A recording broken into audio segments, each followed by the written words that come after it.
this team's ability to be a chameleon from game to game. It's never just the same guy, right? I went through the logs of leading scorer from game to game, and it's been, a mix of Terrence Edwards and Chucky Hepburn and Reyne Smith, right? We've seen even Hadley. Guys have really been able to spread the wealth.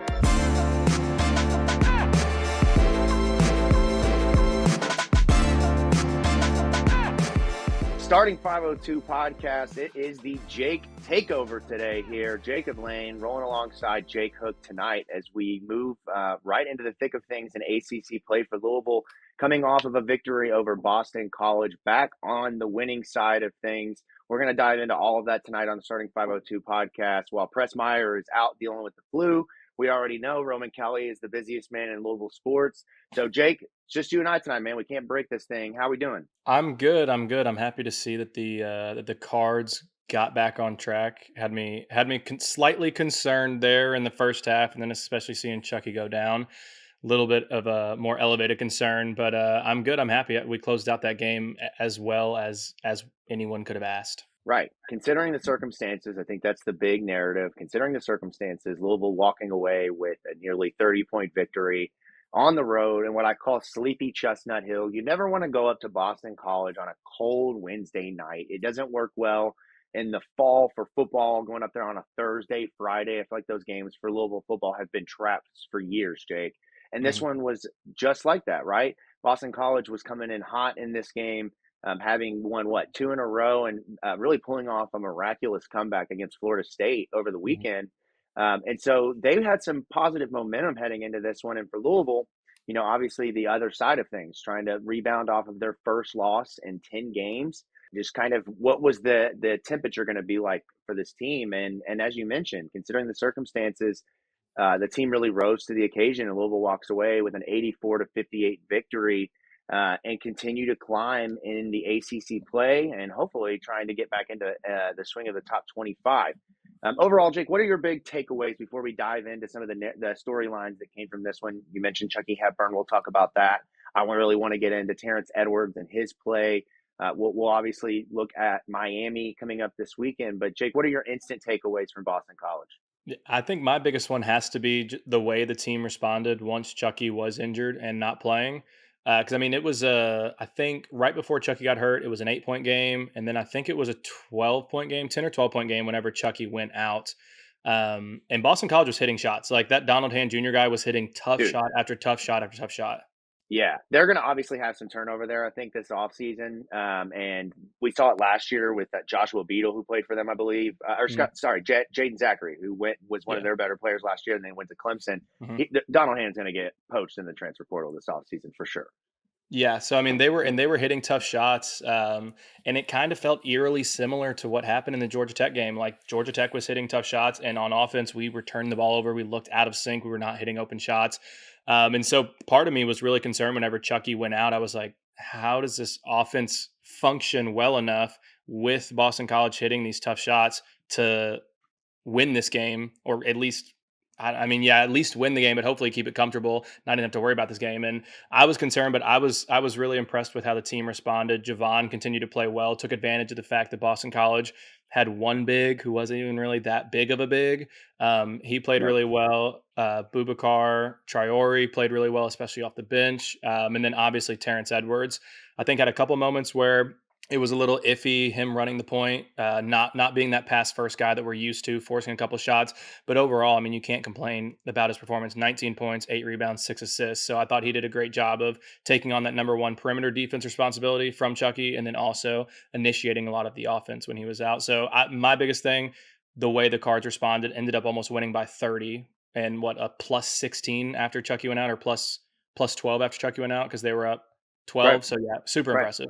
Yeah, absolutely impressive. You love to see this team again. I've talked about it all season when I've been on the show, Jake. I've talked about this team's ability to be a chameleon from game to game. It's never just the same guy, right? I went through the logs of leading scorer from game to game, and it's been, a mix of Terrence Edwards and Chucky Hepburn and Reyne Smith, right? We've seen even Hadley. Guys have really been able to spread the wealth, and guys have stepped up when they needed to. And when they haven't played well offensively, we've seen most guys be able to step up and do something else defensively, rebound, right? And for Louisville last night to, again, it was Boston College. I don't want to sit here and act like we're playing, that Louisville played one of the top teams in the ACC, right? This was a team that was good, but not great. And they handled business with Chucky Hepburn out of the game, and they figured out a way to play without him. And I don't think that, while none of us want Chucky Hepburn to not play, one of the silver linings that you can take away from an injury and not playing for most of the second half is seeing what your team looks like without him in the game. And there's going to come a point in time in March in the tournament where he gets 2 quick fouls and they have to go to another lineup and play a different point guard. And you mentioned that there were some struggles. Terrence Edwards did have 4 turnovers last night out of Louisville's 11. And so there were some ups and downs, but overall, you saw him be able to kind of play a different role, be able to score, be aggressive. And then Javon Hadley as well steps up, leads the team in scoring with 22 points on 8 of 12. What were your thoughts on Javon Hadley and how he kind of inserted himself in this game? I mean, he's just plays. I love his game. I think everybody is a huge fan of his, for a lack of a better term, Swiss Army knife ability to affect the game wherever he needs to. And this is just the perfect example of it. Boston College is undersized. Boston College doesn't have really any interior depth whatsoever. And so this is a Javon game. This is a game where Javon puts up 22. And most games won't be like that. But Javon realized that this is a game where he had a mismatch for 70, 80, 90% of the game. And he took advantage of it almost every time. So I was super impressed with his play. He didn't do as much on the boards. That was more Kadir Traore's job last night. But Right. I mean, he just took advantage on the inside so often and hit a few threes as well. Right. I mean, he's just, there's so much to like about his game. You mentioned the shot selection, 8 of 12 from the field, right? He comes in, he hits both threes, but he only takes 2 threes in the game, Mhm. right? And they're both within the flow of the offense for the most part. He goes 4 for 6 from the free throw line, and then does things in so many other places. 2 steals, has an assist, 4 rebounds. And I love that, just like in the Clemson game, Coach Kelsey and the staff recognized the mismatch with Boston College playing smaller guards, and it was just so easy to get the ball into Javon Hadley's hands and allow him to go to work in the post. You saw that incredible spin move that he had Mhm. early in the second half. Again, you talk about what kind of player he is. And the thing I can't overstate about him is the influence that he had on the team in Colorado last year. I don't know how many folks really kept up with Colorado basketball, but Colorado had 4 guys drafted in the NBA last year, Jake. I don't know if you knew that, but they had a squad. And Javon Hadley was the same kind of utility knife for them, but was around guys that were, obviously first round draft picks, second round draft picks, but was able to hold his own. And this year, when he has to do that, you see him very comfortably step into that role. And I just think that that speaks to the type of player he is, of not forcing it game to game and really finding his rhythm as it comes to him. Yeah, I can't stand up for Javon. I know that he may have an extra year, and God bless it. I would love if we got 2 years of Javon. I mean, he's the type of guy like Terrence I would love to have back again, but he is his own player. He fits in a certain system. He needs the ball in his hand to work. Like Javon Right. Hadley, you could put him on 1,000 different basketball teams, and he is going to affect all 1,000 in a positive way. That's just the way that he plays, whether it's passing, whether it's scoring on the interior, whether it's stretching the defense with his shooting. Like, he will positively affect the game no matter what team he's placed on. So if we could get him for one more year, I don't care what the roster looks like next year. I know that Javon Hadley's going to be a big part of that if he's able to come back. So I know that's probably wishful thinking, but God, I would love to have him for one more year. Absolutely. I mean, you see what he's done in year one, year two. You can only imagine that they're going to go out and they're going to build an even bigger, better, stronger team, right? You obviously have Michael Brown coming in. Louisville was in the top list of schools today for a grad transfer who currently is enrolled at Brown, I believe, Hmm. and entered the portal early this year after deciding to sit out because of an injury. So Louisville's already starting to kind of look towards the future and to kind of be able to dream. I know there's still a lot of basketball left to be played, but to dream of another season with a potential combo of Javon Hadley and Kason Pryor coming back, Hmm. along with Corin Johnson, who has more eligibility, and so the guys that they could potentially bring back, it's really exciting. Just real quickly before we jump into Chucky Hepburn and really dive into that, and discuss the injury.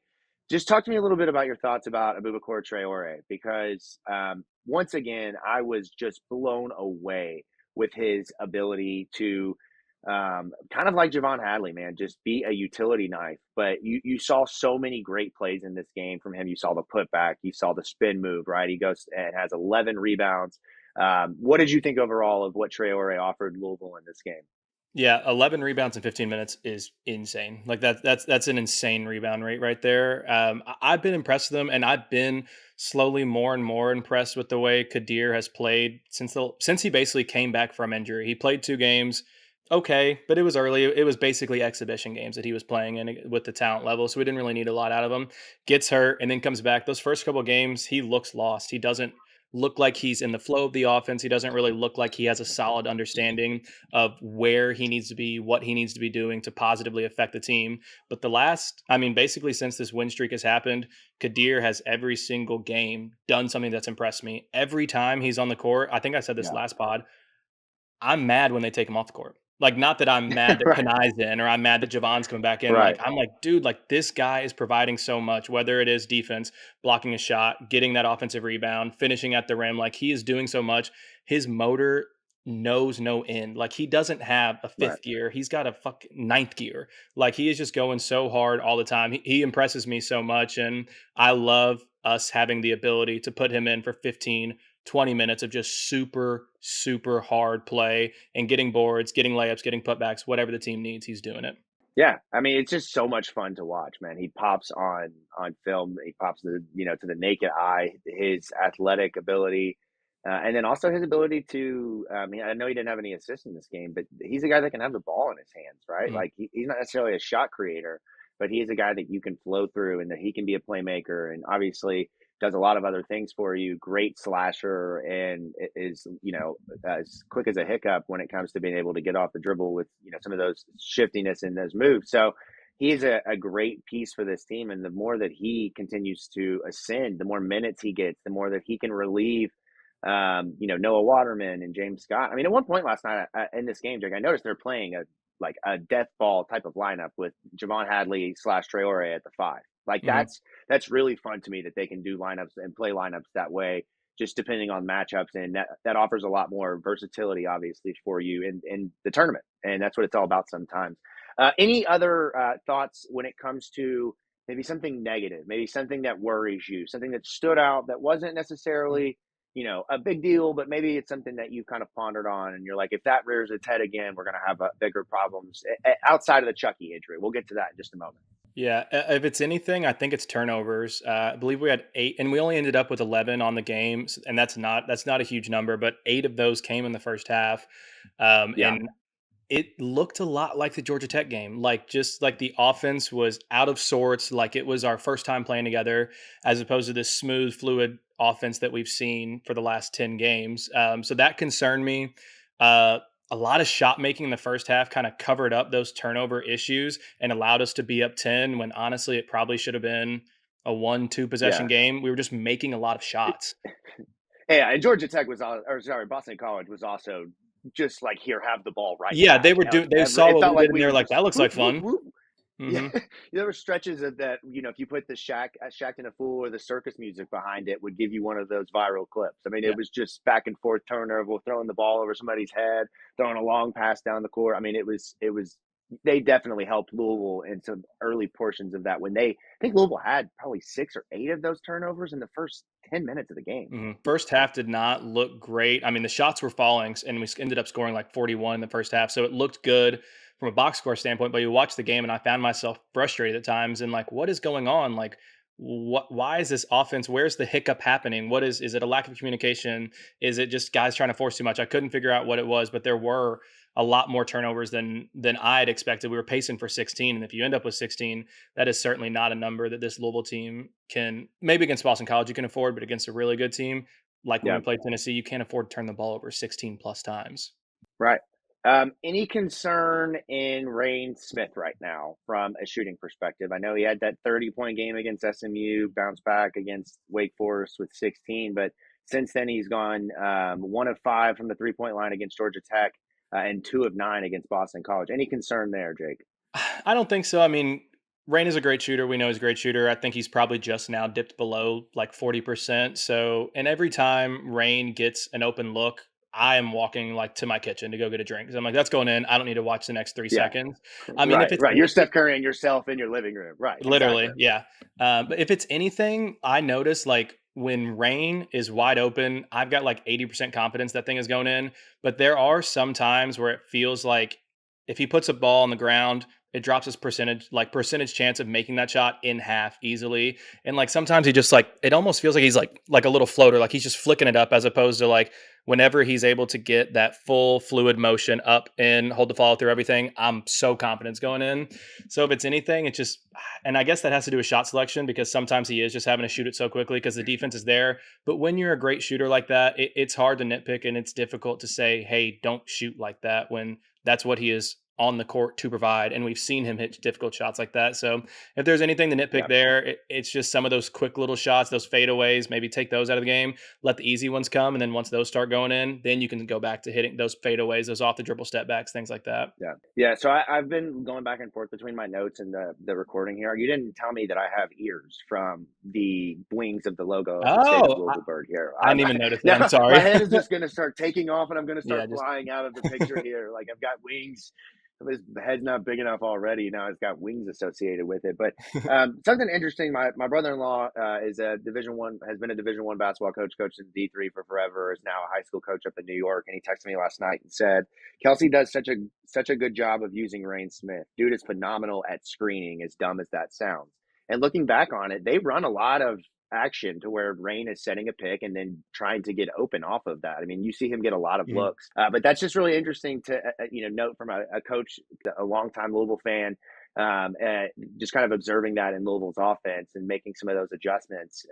And Boston College, I mean, when they're playing guards like that from time to time, Reyne Smith is going to struggle because he's, while he's not a slouch by any means, he's not as athletic as some of the guys in the ACC. So, Mhm. um, moving on, talking a little bit about Miami, which comes up this weekend for Louisville, and the Chucky Hepburn situation specifically, before we kind of dive into who Miami is.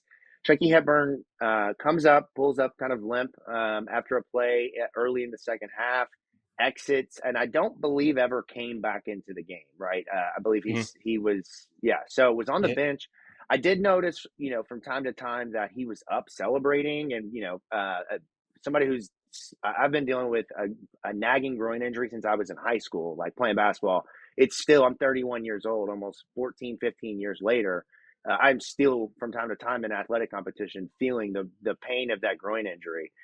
So for Chucky, he doesn't play, but he's active on the sidelines. What is your kind of concern level with the injury? I know there's been some contact, some discussion I heard on the radio about it being kind of non-contact, like didn't get hit in the balls type of situation.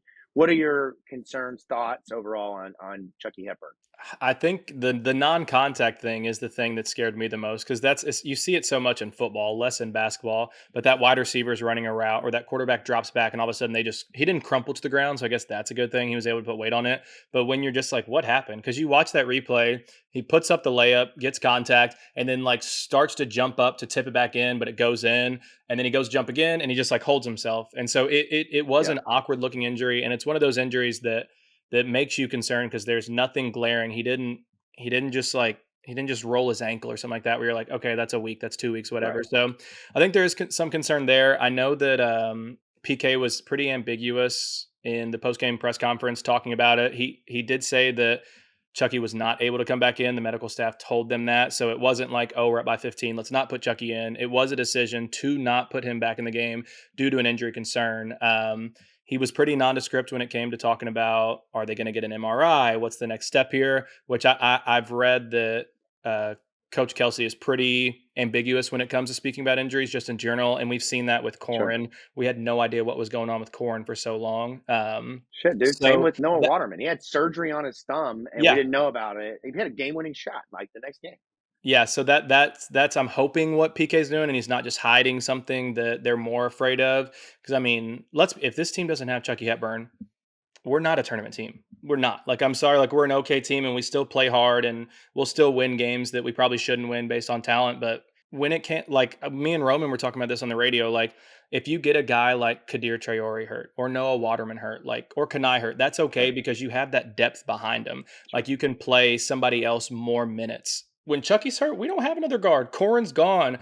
Reyne Smith is not a point guard. Terrence Edwards is a quasi point guard. Like you're already playing Reyne Patrick and Antonelli Terrence. minutes? Patrick Antonelli time. But like you're already playing those dudes 36 minutes. There's no one else you can play to fill in those minutes. You're just literally going to have to play guys out of position essentially. So that is a cause for concern if this is a more long-term injury. Yeah, I definitely agree with you there. I think that just putting myself in Pat Kelsey's shoes, obviously, I think after the game, it's really hard for them to have a legitimate diagnosis. Like, I Yeah. don't think they even took him back to the locker room, if I'm not mistaken, stayed out on the bench Mhm. and just kind of examining him. So there's really no way to know in the moment what that injury was. But today, I would imagine, the day after the game, that they're getting scans, doing some therapy and trying to figure out much more of what the damage is. And whether it's, I think it's going to be, I'm not a doctor by any means, but that type of injury, some type of strain, right? Where that's going to be something that the only way to heal it is to not play and to Mhm. rest. And I think then Pat Kelsey, right, in this pursuit of the tournament, has to become very cautious of the short term, but also the long term. And so kind of leads us perfectly into Miami. What would you do if you're Pat Kelsey and you don't bring Chucky Hepburn back in that game? Obviously, the medical staff, as you mentioned, says not a great idea. But then you have this matchup right after against a 5-17 Miami team that has seen their coach resign mid-season. They are absolute dumpster fire in the conference. They did pick up a win against Notre Dame, but are you considering some type of rest here in game management for Chucky Hepburn? I mean, if there is a team that you want to have to rest Chucky against, it is this Miami team. And I don't even think it's from a talent standpoint. I think they actually, I mean, they don't have Nigel Pack anymore, and that was their best player. I still think they're talented. I don't know what it is, man. I watched that Notre Dame game. They won, right? I didn't get to watch it all. Did they end up winning that game? They did, They right? did. Yeah, they won Yeah. by 6. Yeah. Okay, yeah, yeah, yeah. So I saw parts of that game. They have talent. They don't have a guard. That's truly like what it is. They don't have a point guard. Nigel Pack was their guy. He was averaging 4 assists a game before he got hurt. Now that he's gone, there's not a dude that averages more than 1.8 assists, and the dude that does is a like small forward, power forward. Like it's not a ball dominant player. So that's truly their biggest issue there. So if there's anybody that we have to have Chucky missing for, it is this team because their lack of talent, their lack of cohesiveness, their lack of ability to shoot, and the fact they don't have a guard that scares me that I would be like, Chucky's going to lock that guy down. So if we're going to have to sit him, I'm fine with sitting him against Miami. I would be a lot more nervous if Wednesday comes around and we're still not sure if he's playing because on the road at NC State scares me a lot more. Yeah, no, I'm right there with you, and that's why I think if I'm Pat Kelsey, I'm going to go ahead and make the executive decision, assuming that the results don't come back and it's just hey, he needs a couple of days. Mhm. I'm going to sit Chucky Hepburn out for this game, and I'm going to try to figure it out, bootstrap it for one game, get through, pick up a win, not discounting anyone, right? The ACC, obviously anyone can lose at any given time. But prior to Notre Dame, Miami's last victory before that came in the middle of, I believe, in November against Presbyterian. They had lost, I believe, like 8 to 12 games in a row, including a game against Mount St. Mary's from the MAC. Shout out the MAC conference.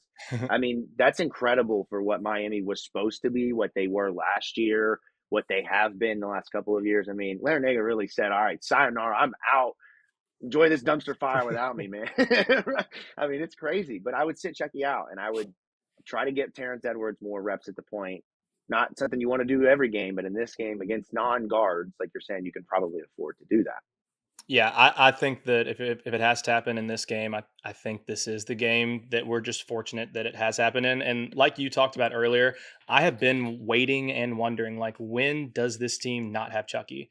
I was assuming it was more a foul situation because he is aggressive. He does try and get steals. I figured there would be a moment where Chucky gets 3 fouls in the first half or 4 with 11 minutes to go in the second half, and that has not happened yet. So this was truly the first time we've had to see what this team looks like without Chucky because he's playing 37, 38 minutes a night. So what we've seen so far, I actually was pleasantly surprised with, and like you said, hopefully we can have it be a 1 game stint. Terrence just gets to run the point more, becomes a little bit more pass first, and other guys step up where they need to. Yeah, like I said, you're going to have to bootstrap it in this one. Miami does have, a couple of solid inside players with Lynn Kidd Jr., who came over from Virginia Tech, and then Brandon Johnson from, I believe, East Carolina. Any thoughts on the matchup that Louisville have in the front court with those guys? Yeah, I mean, they do. Matthew Cleveland is the one who scares me most. Obviously, he's their leading scorer. He scores 16 a night. It seems to me like the guys that we've struggled with the most are like athletic, strong wing types. We just don't Yes, really have. Jalen Moore, Yes. Jameer Watkins, those two. Yes. That's the mold. Right. Yeah. It's like it's those guys, and Matthew Cleveland is more long and bouncy than he is like strong, like a Jalen Moore type was. But those are the kind of guys that do concern me because Chucky obviously locks down point guards, shooting guards. Terrence can lock down point guards, shooting guards, but we don't really have like this physical freak out there that's long and super athletic that can match up with a guy like Matthew Cleveland. So if there is one person that concerns me, it is Cleveland because one, he is super talented and super athletic and long Yeah, yeah, also. absolutely. When you when you're talking about for Louisville, though, what do you like about them in this matchup? What do you think? Obviously, we still have to wait and see about Chucky, but what are you kind of expecting from the rest of the group for Louisville in terms of just their total output? Yeah, I think that we overwhelm this team just as a unit because, like I said earlier, they don't really play cohesively together. They don't have a ball handler. And I think Louisville, even without Chucky, can play really, really well together as a team. Miami turns the ball not over a ton, but they have almost an even assist to turnover ratio. I think that's something Louisville can take advantage of. And 3-point shooting will be, I think, our biggest advantage. We'll probably outscore them by 15, 20 points. They shoot like 31% from the 3-point line. They don't shoot a ton of threes in general. I think they're like 250th in the nation in made 3-pointers. So that'll be a huge advantage. I'm not, hopefully I'm not jinxing myself here. I'm not super concerned about this matchup. But the more I do look at it with Matthew Cleveland, with Lynn Kidd, with Brandon Johnson, those are guys that if they are successful, I don't know if Louisville does have a great defensive matchup against those guys because they are bigger, they are longer, more athletic. So I think it could be interesting, but also there's a reason why this Miami team lost 10 straight games, including to Mount St. Right. Mary's and like their first 10 in ACC play before this Notre Dame game. So hopefully all goes well. Yeah, I mean Miami has the worst roster in the ACC from top to bottom. Now they do have some guys, right? Yeah, You mentioned they have Matthew guys, Cleveland, but they who don't have a roster. right, right. They lost one of their 4-star freshmen who went on and transferred to Iowa. So they've already seen guys kind of deflect from this team, and so this is really just trying to hold the thing together until they can get to the off season and figure out what they're going to do from a hiring perspective. My kids are hating the fact that I have a door locked right now. I don't know if you know this about kids, but when they don't lock the door and hmm you do, they hate it because they hmm don't know why they can't get in there. So hmm I've got kids banging on the door. I don't know if you saw earlier, I had to close the door to keep the kids out. But looking at the kind of rest of the way for Louisville, you mentioned they've got a couple of tough matchups coming following Miami with NC State, and then Notre Dame, Florida State, Virginia Tech, Pittsburgh, and then finishing with the West Coast teams. Right now, today, Joe Lenardi, I don't know when this last bracketology was last updated, but has Louisville as a 7 seed. Again, the Chucky Hepburn injury question mark kind of comes up here, Jake. But how are you feeling overall about Louisville's tournament resume with what they have left? Are you still feeling really confident that they're going to be locked in, or do you think we have a little bit of some sweating to do as we get closer to the tournament? I think as long as it's not a season-ending injury for Chucky or a like month-long injury for Chucky, I'm not too concerned. Unless you go by ESPN's BPI, which is apparently like the most flawed metric to ever be in creation. Because you look on every website, you listen to all these analysts, and they all talk about how Louisville is like before we lost to Georgia Tech, we had a 99% chance of making the tournament. We were projected as a 5 seed, so us losing there that makes sense. Drop us down to a 6, 7. I'm not super concerned unless we just go and drop a stinker against Miami, lose to Virginia Tech, and then lose to Cal at home, things like that. That's where it would start to get dicey. But even then, I still think we'd be probably like a 10, 11 seed. So unless we just drop like a majority, more than half of our games and have a first round exit in the ACC tournament, I'm not super concerned about that. As long as Chucky stays healthy, I don't think that will be an issue. If he's out for the NC State game and the Notre Dame game on the road, those concern me more. So hopefully it's a Yeah. 0 to 1 game absence. Yeah, I know that we just talked about Miami beating Notre Dame, but Notre Dame does have Shrewsbury and Marcus Burton, who, when healthy, are two of the better Burton. guards in the conference. Burton is Yeah, so terrifying to me. If we have to play Notre Dame without Chucky, that is terrifying to me. yeah, no doubt. We saw a couple of matchups throughout the year, even with Chucky, some of the guards kind of having their way. So, I mean, not against Chucky per se, but at times we even saw Donald Hand last night, right, with Yeah. Boston College. So it'll be interesting to see. As of today, again, day after the Boston College game, Louisville sits tied for second in the ACC with Clemson. I would imagine Louisville obviously has the tiebreaker there, having the head-to-head victory. but then you have SMU behind them and Wake Forest kind of rounding out that top five.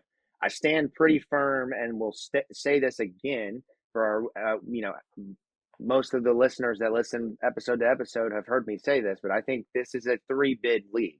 I do not envision, unless Wake Forest or SMU goes on a run in the ACC tournament and goes to a semifinals or to, maybe even a final, right? I don't envision them getting into the tournament. Now, I am not an expert in this field, but that is just my take from the eye test, and then seeing 27,000 teams in the SEC deserve to be in the tournament. Some pretty solid mid majors, right? Like, I mean, everybody there's but an argument to LSU is in the tournament for the SEC right now. It's crazy. It's insane, right? And they're going to obviously cannibalize the bottom of that league to some degree. Kentucky's got to freaking hold on for dear life at this Yeah. point. Like, man, you're losing some tough games there, but Louisville will, as of today, have a double bye in the ACC tournament, right? So you're talking about time to rest and heal. There's been some nagging injuries. Hopefully they can kind of, knock on wood, stay injury free down the stretch of the season. But certainly going to be a lot to watch for. It's been such a great feeling to get these vibes back and be able to go out and watch games or stay at home and watch games and enjoy it again. It's great, but excited to get the Cards back at home Saturday against Miami. Jake, you predicted a win. I'm going to follow you there. I think they win by probably 15 plus. I could see some slippage in this one, just, getting up and then having some lead fluctuates, but I think they dominate for the most part, and we're going to see Reyne Smith get back on track, and hopefully we see some more Traore and Kenai Roots in this one. Maybe even a little Patrick Antonelli. I'm not going to lie. That's the second mention for him tonight on the show. But that'll wrap it up here on Starting 502. Jacob Lane, Jake Hook. Make sure you follow the show on Twitter. Make sure you're locked in on Instagram to the State of Blue, as well as the YouTube channel. Subscribe to the show anywhere you get your podcast from. Assuming that the flu doesn't continue to wreak havoc in his house, Presley Meyer will be back for the weekend following the Miami game. But thank you all for letting me ride along tonight. And hopefully next time I'm on, man, we're following some good vibes and some wins. So with that being said, we'll get out of here. Go Cards. Go Cards.